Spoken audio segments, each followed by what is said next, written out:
MLAs వాళ్ళని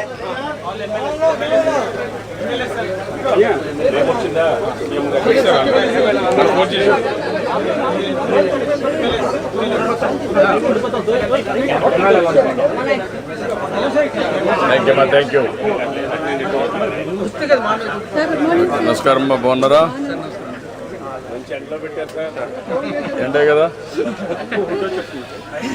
కొంచెం చల్లబడతాం కూడా, ఇంకా పడలేదు విశాఖపట్నంలో. మీరు ఎండ తగ్గించాలి, చెట్లు పెట్టాలి బాగా. చూద్దాం బ్రీఫ్గా. సైలెన్స్. అందరికీ నమస్కారాలు. ఈరోజు నేను వరల్డ్ ఎన్విరాన్మెంటల్ డే రోజున విశాఖపట్నం వచ్చాను. మొట్టమొదటిసారిగా యూనివర్సిటీ క్యాంపస్లో చెట్టు పెట్టాను. యూనివర్సిటీకి ఒక డైరెక్షన్ కూడా ఇచ్చాం, ఒక యాక్షన్ ప్లాన్ తయారు చేయమన్నాను. ఇందులో క్యాంపస్ ఒక ఆదర్శంగా తయారు చేయాలి, నెట్ జీరో కాన్సెప్ట్ తీసుకోవాలి, 100 సంవత్సరాల చరిత్ర కలిగిన యూనివర్సిటీ, ఒక హిస్టారికల్ యూనివర్సిటీ, నాలెడ్జ్ ఉండే యూనివర్సిటీ, ఎంతోమందిని బ్రహ్మాండమైన నాయకుల్ని తయారు చేశారు, రాజకీయ నాయకుల్ని, ఆంటర్ప్రెన్యూర్స్ని, అండర్స్ అకాడమిక్గా లీడర్స్ తయారు చేశారు. అలాంటి యూనివర్సిటీలో ఈరోజు నేను నెట్ జీరో కాన్సెప్ట్ని ఇంట్రడ్యూస్ చేసి, మీరు అన్నారు ఎండలు విపరీతంగా పెరిగిపోయినాయి, ఎన్విరాన్మెంట్ మొత్తం ఇంబ్యాలెన్స్ అయిపోయింది, ఎండలు ఎక్కువ ఉన్నాయి, లేకపోతే ఇమ్మీడియట్ థండర్ బోల్ట్స్. ఇది వాతావరణం యొక్క మార్పుల వల్ల ఇవన్నీ జరుగుతున్నాయి. దీనిపైన అందరం శ్రద్ధ పెట్టాల్సిన అవసరం ఉంది. ఇక్కడ నెట్ జీరోలో మొట్టమొదటి సోలార్ చూశాను. కరెంటు మనమే ఉత్పత్తి చేసుకోవాలి, చాలా అవకాశాలు ఉన్నాయి. ఇప్పుడు వీళ్ళు చేసింది చాలా, 1,16,235 KWH చేశారు. 5,18,000 రూపాయలు వీళ్ళు కొంత సేవింగ్ అవుతుంది. 100% ఇక్కడుండే ల్యాండ్ 450 ఎకరాలు ల్యాండ్ ఉంది. ఇందులో బిల్డింగ్ల పైన ఎక్కడెక్కడ పెట్టగలుగుతారో పెట్టి, చెట్లు పెట్టే ప్లేస్లో కాకుండా 100% యూనివర్సిటీకి కావాల్సిన కరెంటు వీళ్ళే ఉత్పత్తి చేసుకోవాలి, అవసరమైతే వీళ్ళు బయట ఇవ్వాలి, ఆ పరిస్థితి రావాలి. That is one principle. రెండో చెట్లు. మొత్తం క్యాంపస్ ఈరోజు తిరుమలలో మీరు చూస్తే 89.5% గ్రీనరీ ఉంది. దానివల్ల ఈరోజు అక్కడ పోతే ఒక మ్యాక్సిమం డిఫరెన్స్ కనపడుస్తుంది. ఎండలకు టెంపరేచర్ కానీ, ఎండలు కానీ, ఇవన్నీ కూడా చాలా డిఫరెన్స్ వస్తాయి. ఇక్కడ 100% దాజీ అని హైదరాబాద్లో బ్రహ్మాండంగా చేశారు, వారిని కూడా పెట్టుకున్నాం. ఇక్కడ బయోడైవర్సిటీ పార్క్ కింద యూనివర్సిటీ తయారు కావాలి. ప్రపంచంలో ఉండే చెట్లన్నీ తీసుకొచ్చి అవన్నీ పెట్టి పిల్లలకి ఇది ఒక ఎక్స్పీరియన్స్ సెంటర్ కావాలి, అది కూడా ఒక డైరెక్షన్ ఇచ్చాం. మూడోది solid waste management, circular economy. హాస్టల్లో ఉత్పత్తి చేసే వేస్ట్ కానీ, కాలేజీలో ఉత్పత్తి చేసే వచ్చే వేస్ట్ కానీ, ఇవన్నీ కూడా 3 రకాలుగా కన్వర్ట్ చేయాలి.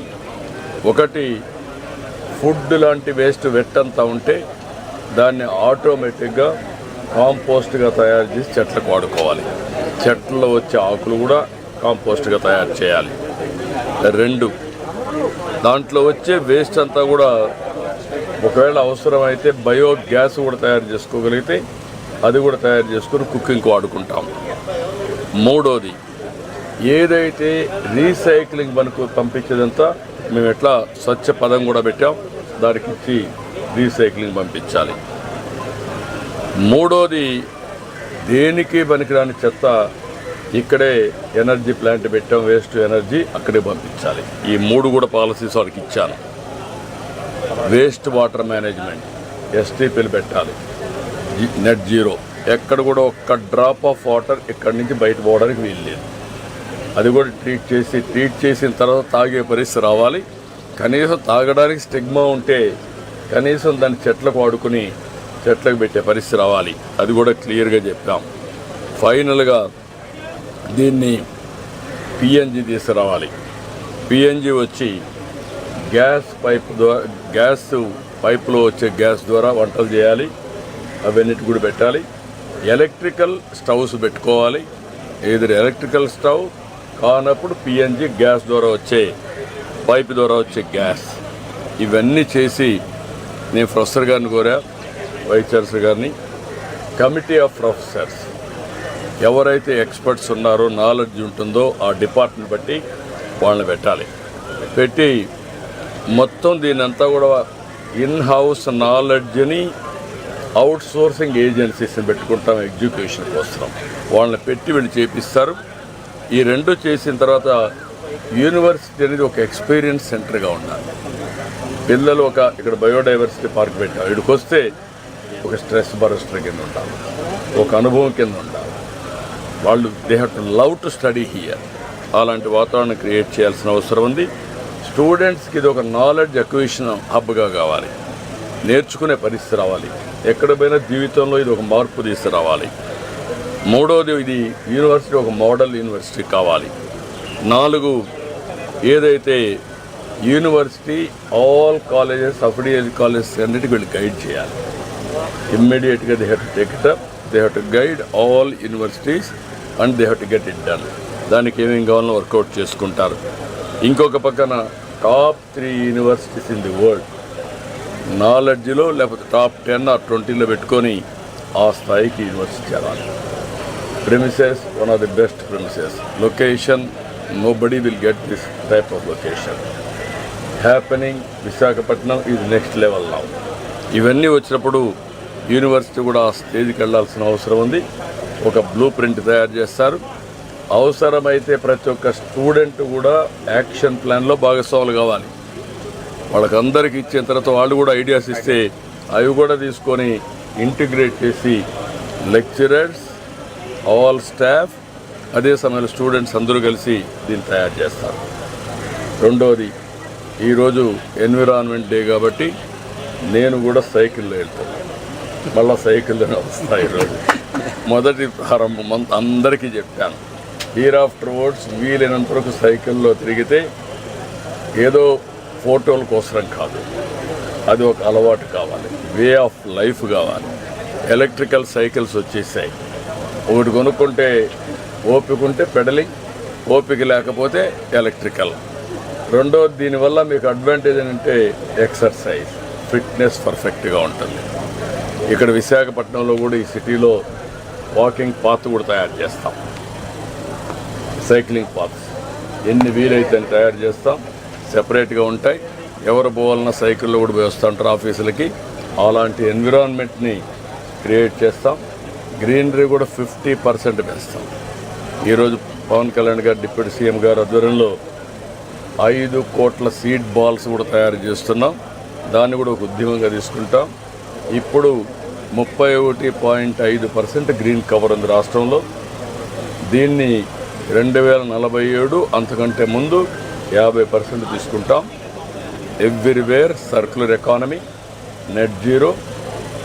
అది టౌన్స్లో కావచ్చు, ఆర్గనైజేషన్స్లో కావచ్చు, కాలేజీల్లో కావచ్చు, ఎవ్రీవేర్ దీన్ని ఫాలో అవ్వాలి. ఇది ఒక ఆదర్శంగా చేయాలనుకుంటున్నాం. ఈ 2 కాకుండా 2 ప్రోగ్రాంలు ఉన్నాయి. ఒకటి అక్వాకల్చర్, రెండోది సాయంత్రం విఆర్ మీటింగ్ కూడా ఉంది. అవి కూడా తర్వాత బ్రీఫ్ చేస్తాం. అందుకని ఇప్పుడు ప్రక్షాళన మొదలుపెట్టాం. విశాఖపట్నం పోర్ట్ దగ్గర నుంచి అన్ని ప్రక్షాళన చేస్తాం. థ్యాంక్ యూ అమ్మా. థ్యాంక్ యూ అండి. థ్యాంక్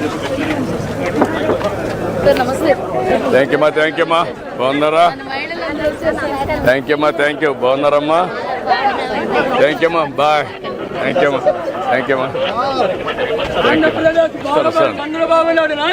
థ్యాంక్ యూ అమ్మా. నమస్కారం అమ్మా. ఉండండి.